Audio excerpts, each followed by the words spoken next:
Welcome to the DVERT Brief. I'm Dr. Meg McBride, Director of the Domestic Violent Extremism Research and Translation Center at CNA. This podcast series highlights new research, trends, and findings on violent extremism in America, designed for policymakers, practitioners, and anyone curious about the evolving domestic threat landscape. This AI-generated podcast delivers concise and accessible summaries of our latest work. Thanks for listening.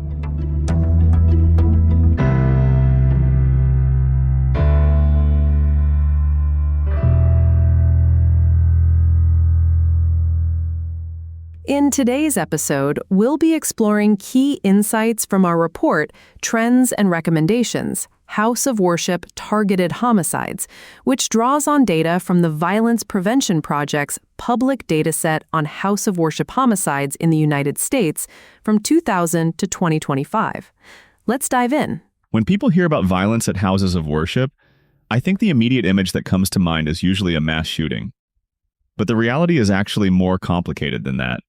It is. The dataset shows that from 2000 to 2025, there were 399 homicide incidents that occurred at or were directly connected to houses of worship in the United States. That's a relatively small number compared to overall homicide. But when these incidents do happen, the impact can be enormous, not just because of the casualties, but because these are deeply symbolic, community-centered spaces.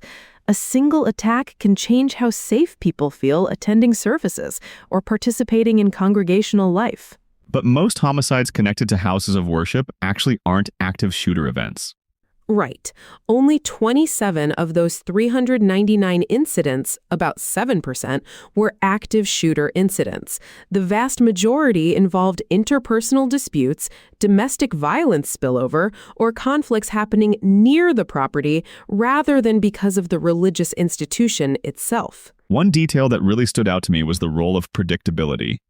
Services happen at known times, often with large crowds. Right. Sundays account for about a quarter of all incidents, and Saturdays are also common. Regular service schedules create predictable gathering patterns. Those features don't cause violence, obviously, but they can shape opportunity for someone seeking access to specific people, symbolic targets, or large gatherings. Let's talk specifically about active shooter situations, which really stand apart in terms of lethality and intent. They do. Across all 399 incidents in the dataset, 512 people were killed and 213 were injured. Active shooter incidents account for a disproportionate share of that harm. 103 of the 512 people killed, about 20%, and 127 of the 213 people injured, about 60%, were victims of active shooter attacks.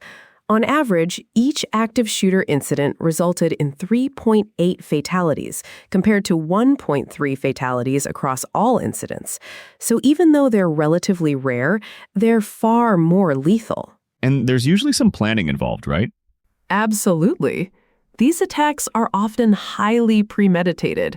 In some cases, attackers conduct prior surveillance, visiting the building multiple times, studying service schedules, entrances, exits, and times when attendance is highest, the goal being to maximize casualties and send a symbolic or ideological message.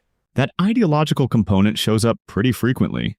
It does. 44% of active shooter incidents in the dataset involved ideological motivation, including religiously targeted hate, anti-Semitic, anti-Christian, anti-Muslim, anti-Sikh, and other forms of bias. In these cases, the target isn't a specific individual, it's the faith community itself. Exactly. The violence is meant to intimidate an entire group. And because houses of worship are intentionally open and welcoming spaces, that creates a difficult balance when thinking about prevention and security. Another piece that feels especially relevant right now is the discussion around contagion and imitation. Yes, this analysis suggests that some attackers study previous house of worship shootings and use them as reference points for tactics, timing, and expected outcomes. In one example, the perpetrator of the 2019 Poway synagogue shooting explicitly referenced the 2018 Pittsburgh synagogue shooting in a manifesto posted before the attack. Highly publicized attacks sometimes result in short-term imitators or copycat attacks, often targeting the same communities. That's unsettling. It is. Online spaces can intensify that dynamic too, particularly when attackers are discussed in ways that unintentionally glorify or mythologize them. So what should policymakers and practitioners take away from this discussion? First, distinguish everyday violence from active shooter risk. Most homicides connected to houses of worship are not active shooter events. They're more often interpersonal disputes, domestic violence spillover, or other community violence. So in a lot of cases, the same tools that work for community violence, like domestic violence services, mediation, and victim support, are what's really needed. Exactly. Targeted or active shooter risk requires a different set of prevention strategies. Early identification of warning signs, behavioral threat assessment, clear reporting pathways, and coordinated response. Another big idea is understanding who or what is really being targeted. For sure. Pay attention to when the target is the faith community, not just an individual. Around holidays, after a major national incident, or during tense political moments, attacks are more likely to be about sending a message to a whole religious group. In those moments, jurisdictions should strengthen liaison relationships with congregations and improve information sharing, while discouraging the circulation of attacker-generated materials that can fuel imitation. What can congregations do to help prevent those kinds of targeted attacks? Train everyday leaders to notice and act on warning signs. Most congregations don't have professional security, but they do have ushers, greeters, and lay leaders who see who's coming and going. So they're often the first to notice when something is off.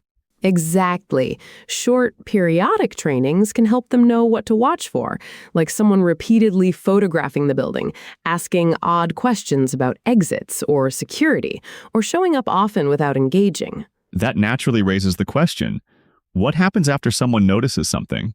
Congregations should outline a pathway for people to report concerns. One very simple tool is a concern log, a notebook at the welcome desk, or a shared online document that stretches across volunteer rotations. One odd moment might be nothing. Several similar moments, seen together, might be a reason to follow up or call in help. And then there's the more visible side of safety, what people actually see and feel when they come to worship. Right. It's important to focus on practical measures that keep spaces welcoming, not fortified. That might mean having trained greeters, improving lighting and parking lots, limiting access to the building during off hours, setting up a clear emergency communication plan, and thinking ahead about how the community will recover if something does happen. Taken together, these steps give congregations and local leaders a realistic way to improve safety while still keeping houses of worship open, inviting, and true to their mission.